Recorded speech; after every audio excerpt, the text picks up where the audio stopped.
us a little bit about yourself and how you got to Jamaica. Well, actually, I am officially from Lebanon. I end up in Canada, and when I was living in Canada, I faced lots of medical issues, especially skin and eczema, and lots of complication. And then I thought maybe I can go somewhere where it's nice and hot, different weather. And I end up in Jamaica, called my community.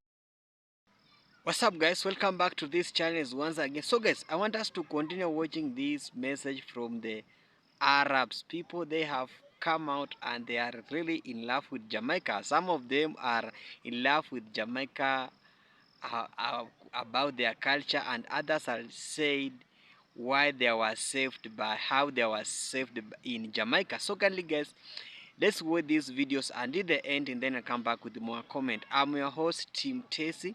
Remember to give this video a thumbs up, and all full credit goes to the original creators of these videos. Muslim community, and I end up in Jamaica. And so there was a Muslim community here that helped you. Yes, of course. That's they were very helpful. They were very helpful. And also when I came here, it's just like all my condition disappeared, and I felt normal and healthy, and everything was like Because of the sun. 100%. It's the weather, the sun, the earth, the food, the air, everything's in Jamaica helped me. Is there anything you'd like people to know about the Muslim community here in Jamaica? It's we can establish a better community here because they need really help and make them a better place for Muslims to be here. Okay, so what's your favorite thing about wearing the hijab? Oh, I love my hijab. I love my hijab. I'm so proud of my hijab. I I consider myself lucky to have hijab and being in Jamaica because I feel I'm so respectful from many people, and I walk here so safe, so nicely, and people respect me so nicely. And How do people respond when they see you? number one, they think I am a nun, which fine, and also because I dress like Mary. And when they ask me why you dress like this, I say I dress like Mary.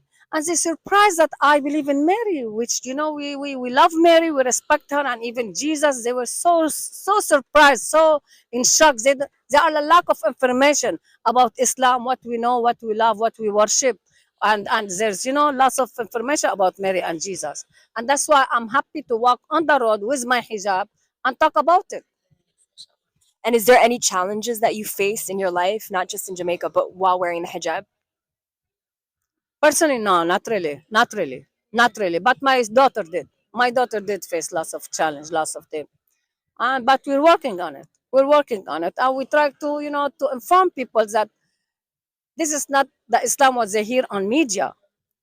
They have to search for real Islam, and when they found it, they know what Islam is. It's about love, unity, care, share, and spread peace. And that's what I like to do here. And I love my life here. Nice, Yeah, beautiful. thank Anything you. else you want anybody to know about you? Me, I'm a story myself, and I do what I can do for spreading peace and goodness around, and that's what I like to do, and that's my journey. Yeah, and I love it. Beautiful. Yeah, thank you. Thank you. That's perfect. Sounds great. These are the five biggest cultural shocks I suffered as a Cuban moving to Jamaica. If you're new here, hi, my name is Flor. I am Cuban and I've been living in Jamaica for 21 years. And me still remember them five shockers here like it's today. Number one, throwing the toilet paper in the toilet. Cuba is a very different place right now, but back in my days, you couldn't do that. First of all, we didn't even add toilet paper. We did use newspaper, and then you have the little basket beside the toilet, and then you would have put the paper in there.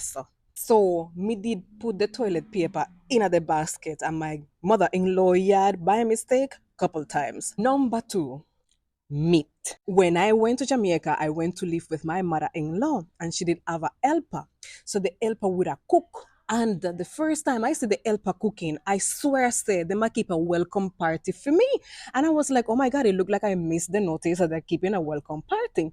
And then when dinner time come, miss everybody, I share them plate. And I'm like, no party, no, I keep again. And I asked my husband and I say, you know, I keep party or something. He said, no, why you are asking? I said, but me I see a pot full of meat in the stove. Like, what is that? And he said, no, that is how we cook here.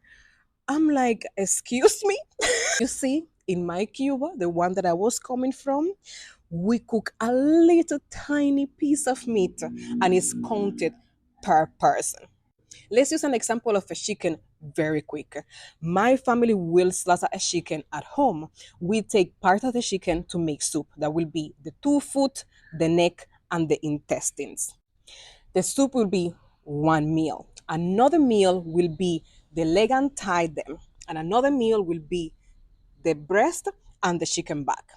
3 meals, 3 different meals out of one chicken. Me never adjust to them abundance them there. I was shocked. Number 3, it was the lack of public display of love. You see, in Cuba, people are kiss, people are hug, people are make out, people are fill up one another in a public. People sometimes even in a public. And most time me did I have to find myself holding back when I was in public with my husband. And every time, like if I kiss him or anything, I just felt like everybody was like, what are you doing? Get a room. You know, it was very uncomfortable. And 21 years later, after practicing that, I have found after visiting Colombia and Brazil, which are places where people do that, just like in Cuba, I feel like, boy, me really miss out in hug and kisses. Number 4, Jamaicans bathe a morning time. In Cuba, nobody no do that. I am not saying it's because we are nasty people, but because we don't really have the resources, we don't have the water, we don't have soap, we bathe 2 times for the day.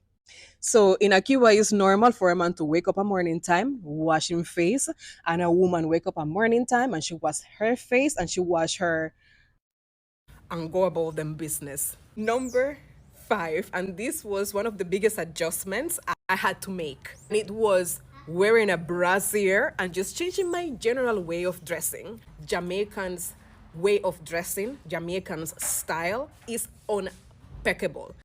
I have been to many different countries and I have never seen anybody who dresses as well as a Jamaican does. And I am so glad and thankful that I adopted that type of that part of the culture, because my IG name is Florcubana that style thanks to Jamaica. I literally went to Jamaica without a brassiere. I never did wear one to begin with. One of the first type of shopping that my mother-in-law took me to was to buy underwear. She's like, do you want to go shopping? I said, I couldn't even say yes. And she's like, let's just go buy some brassieres. My to them never did long. I was 20 years old, okay? And another thing was adjusting to the way that you dress to go to work. You see, when a Jamaican dress to go to work, it come like them a go out somebody wedding, you know, everybody dress up. It dress up with so much taste and meticulously. I had to adjust that because in Cuba, you just wear your shorts and slippers to go at work. No matter what your line of work is, nobody know a dress up to go at work. So I had to take time to learn that part of Jamaican culture, and it was an absolute shock to see that somebody who works in a very regular industry, meaning like this person is not a lawyer or a doctor, that they dress up to the T. So these are the 5 shockers that I lived when I moved to Jamaica back in 2003. I'm going to tell Uno give thanks for what Uno have, because some people like Cubans don't have it like you do. Thank you so much for watching. Much love. Yeah, my people. 10 people arrived by boat from Cuba in a sense. Look on a little piece of boat, people. To show you how life hard. The people they not no light in their country, hurricane mash up their country. And they see Jamaica as the paradise. Asians see we as the paradise because they never come up on board. I just Jamaican alone don't see us as paradise. With the runway, I got other country when we can turn up and make the country a better place. See America, Trump win, and go and send back everybody at the yard when I fit it there. See, we need to adapt. We need to send back everybody at the yard when I fit there. See, the China then come and then they reach out faster than we because we can't unite. You get to me and say Jamaica a paradise. Leave a like or comment on the video if you agree with me. 5 cultural shocks I suffer when I moved to Jamaica from Cuba. Hi, my name is Flor. I am Cuban and I live in Jamaica for 21 years now. And up to this day, me not stop for shock over them 5 cultural things here. Number 1, food for breakfast. Me say, come morning time, me could not believe me I see where I come from, Cuba. Breakfast time is barely a little sip of coffee if you're lucky. If you are a little bit more privileged, you may have some cow's milk and maybe a little bread. Member says 21 years since me left. But this is what me remember about the Cuba I left behind. You see, when you reach a Jamaica now, me say boiled dumpling, me say liver, me say kidney, me say ackee and saltfish with dumpling and food, me say rice and peas and all that dinner and morning time. Up to this day, me not exaggerate, me not tell no lie. Me can't get over the fact that Jamaicans have a whole meal for breakfast. Number 2, manners and respect. Me don't know what was it about the Cuba me left behind, but we never did practice manners and respect. My grandmother always did tell me that manners and respect in Cuba died in 1959. You see, if you buck up on somebody, you just buck up on somebody and move. You see, if it's morning time, you just wake up and move. You see, if it's evening time, you just walk through and move. But you see, in a Jamaica now, in a Jamaica, you better practice your manners and respect. You have to say good morning. You have to say good evening. You have to say good night. If it's a night time and you know I go asleep, you still have to say good night. If you buck up on somebody, you have to say sorry. You have to say sorry. You have to say sorry. You better say sorry. Boy, me wish Cuba will take up back manners and respect. Number 3, eating out. You see the Cuba I left behind, going to restaurants? That was not in my vocabulary. The liquor restaurant that did exist were owned by the government, and let me tell you, you don't want to name that food there. Eating out for my family was almost like a taboo because we were so afraid that we will get sick. So every time we will travel to another province for health reasons, for whatever reason it would be, we carry our own food, we carry our own liquor bottle with juice and them thing there fi eat, and you will not eat out because you don't know where them process them food, you don't know what did they in that food, and there was no guarantee that you will find food a road. But you see Jamaica now, you just go a restaurant, you don't need no special occasion, restaurant just dead. You have fast food restaurant, you have regular restaurant, you have cook shop, you have people that sell a roadside pan chicken and them thing there. A different culture this. Number 4, Elpa. I mean, no say everybody in Jamaica don't have no helper, but we can't deny say Jamaica has a helper culture because it's very affordable and it's very necessary. Up to this time, I have no helper. There's one lady that come and clean me yard once or twice per week, and that's about it. But my husband family did have the helper culture, and she always did have a problem with me. She never did like me because she's like, Miss, you need to sit down because I always want to wash the dishes and me always want to clean the yard and me always want to wash the clothes. And she's like, that is my job. She's one of the people them who helped me to learn English when I first moved to Jamaica. We used to sit down with her and talk to her, and we had so much in common because she come from country. And when I described my life in Cuba, it was very, very similar to her country life in Jamaica. In Cuba now, Elpa? That is back in the day before 1959, and even I will say maybe a little bit after 1959, people will still have helpers in their house. People were rich, and so, but after everybody don't migrate to America, or the rich people in Cuba don't go to America, that culture died. Nowadays, you do have some people who have helper, but these people who have helper is people who run Airbnb. So it's somebody that they will pay to come to the house, come clean and do all them thing there. But like living helpers and nanny and all them thing, they me never left that in a Cuba. Me never lived that in a Cuba yet. Number 5 is transportation. In a Cuba, public transportation, taxi, have your own car. Them thing they don't exist over there. So no, 21 years ago when me left, nobody could have care. Now things change a little bit. But public transportation is still a struggle. Taxi is still a struggle and it's very expensive. And not everybody can afford taxi. So let me tell you what you are doing in Cuba. You are hitchhike. You are standing on a roadside, said you answered stop, and pray say one big truck full of a cane or whatever it is stop for you and pick you up. Other than that, a foot of hype. You see, when it comes to Jamaica now, public transportation dede, taxi man dede, and if you have little money, you can buy your own vehicle. Me say me dey drive in a car, go everywhere. Me come to Jamaica, go sit down in a car with my husband. Automatic vehicle, and me get this, me get car sick because me not accustomed to them fancy vehicles there. So again, you know, better appreciate what you know have. You know, better give thanks for what uno have because other people don't have it like uno. These are the 5 cultural shocks I experienced when I moved to Jamaica from Cuba. Thank you so much for watching. Mucha love. Alright, y'all. So I want to tell y'all what it was like being a Cuban Jamaican child growing up in America with immigrant, parents and grandparents on both sides. So first off, I mainly grew up predominantly on my Cuban side of my family, but they were, my grandparents migrated from Cuba to America back in like the 1950s, so somewhere around that time. Anyways, they came here, they wanted to establish a better life, X, Y, and Z, blah, blah, blah.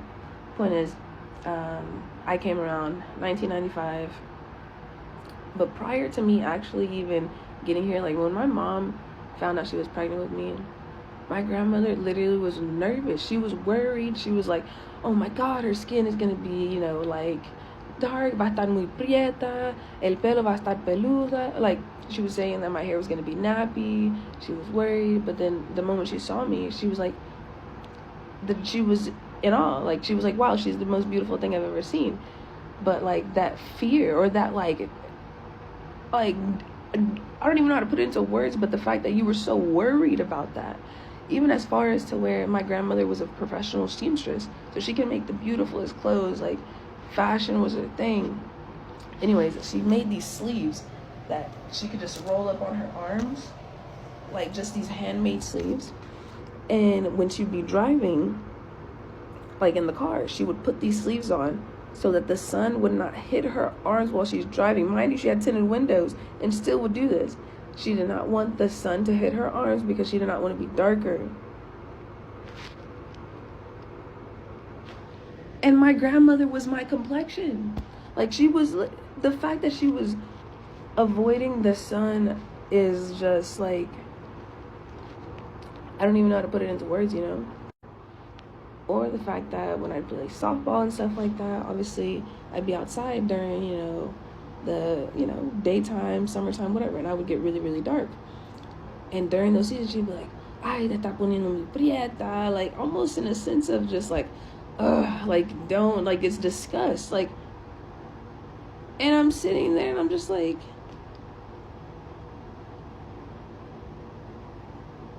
and then on top of that, so that's what it was, those are just glimpses and there's plenty of others.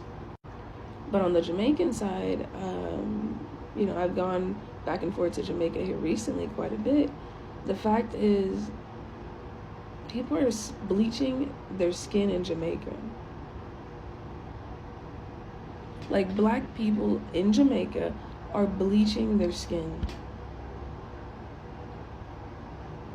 Like just let that sink in.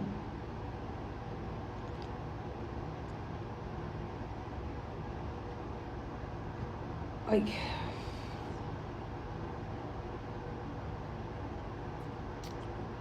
how do we exist in a world where other sources are like running from this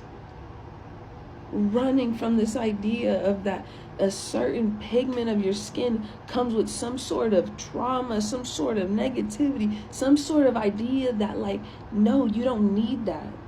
Don't go nowhere near that. It it leaves me just confused. I don't even know what to think about it, and I'm just like, in awe.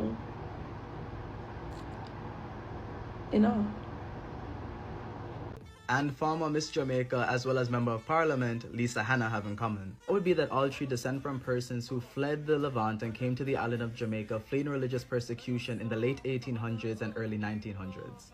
Although known as Syrians in their native Jamaica, their ancestors were originally from places such as Palestine, Lebanon, and Syria. Unlike the Chinese and the Indians who preceded them, the Syrians who found themselves on the island of Jamaica found themselves there as religious refugees and not indentured laborers. Many of whom were Christians, specifically members of the Greek Orthodox Church, and were fleeing the expansion of the Ottoman Empire, and upon arriving to Jamaica, quickly had to adopt Catholicism or the Anglican Church, finding no Greek Orthodox Church on the island. As I said, while in Jamaica they are known as Syrians, they do have their roots in Palestine, Syria, and Lebanon. Reasons being because as time goes on, borders change. They brought with them names such as Issa, Mahfoud, Azan, Hassad, and many others. As time marches on, Syrian Jamaicans continue to leave an indelible footprint on the island. Aside from Syrian bread, which is their contribution culinary-wise, the one and only Abraham Elias Issa, grandson of a Palestinian man from Bethlehem, is known as the founding father of Jamaican tourism. Greetings, me people. Greetings. Blessed love and respect. Me day Winifred Beach, and me just want to tell you, say, the reason me speak patois, or Jamaican, as me call it now, me not call it patois again because it's a language, me call it Jamaican. Me speak it out of respect for the people them, right? This other language of Jamaica, and me have enough respect for the people them. And me husband asked me to speak Jamaican from now on. Him say, you live here 6 years, it's time for you to speak Jamaican. So out of respect, me I learn the language and I practice. And me not know everything, but me I learn. And this morning in the grocery store, the cashier was laughing, young girl, laughing and laugh at my patron. Me just make a joke and say, boy, it must sound funny to hear the Canadian accent. I speak Jamaican. And me just make a joke out of it. And she said, oh, please stop speaking patois. And I say, why? And she said, because it make me laugh so much and I feel embarrassed. I said, it's okay. You can laugh. I'm in a business. Me not stop chat. Anyway, I guess that's not Jamaican to say anyway. Alright, so, the water cool, a Christmas weather this, them say, right? But enough wind and, anyway, we're blessed to be here, to go swim in Winifred Beach, sea water. Alright, respect everybody. Hello guys, welcome back. I hope you have watched a full clip and have seen how really Jamaica is conquered the world, how Jamaica has been becoming a spirit. And I normally say that Jamaica is not only a country, Jamaica is more than a country. Jamaica is a spirit. When you just land in Jamaica or just met any Jamaican, you will feel the influence how Jamaicans has been taking over the world, how Jamaican has been being the most popular country across over the world. Each and everybody is talking about Jamaica. No other country has been mentioned in global way more than Jamaica, and that is how Jamaica has been being best country. Despite Jamaica having the most influential country, most have the best beaches, best cultures and also having the best meals. Jamaica has only having the have saved so many lives in the world, and this is the, I can prove from you. You have watched that lady who came from Canada. He was a Lebanese. She came from Canada. After reaching Canada, then she came to Jamaica, and she was hit from the depressions. This is some of the things that Jamaica is making being a global, because most of people feel that when you are in your country, no other country can, you cannot meet a person like a Jamaicans, because Jamaicans will treat you in a very very humble way. They will treat you. That is how Jamaica has been treating so many diseases. Like that guy has that lady has been talking about, because he was hit in Jamaica. And being Jamaica, Jamaica can heal your health, because when you go to Jamaica, you will find the herbal medicine, and you have seen how that lady is talking about the herbal medicine that was gets from the Jamaica. And this is some of things that I normally say that you cannot compete Jamaica with any other countries. It has, imagine Jamaica being that small the island it has, but it has just managed to heal people using the herbal medicine. And you have also seen how the Cuban lady, she has lived in Jamaica for so many years, and she has really enjoyed how Jamaica is being performing. And she said that when she reaches in Jamaica, she was shocked with 5 cultures. And I say that Jamaica has the best culture. When you come in terms of culture, Jamaica has the best culture in the world. When you just mention the reggae music has influenced so many Arabs.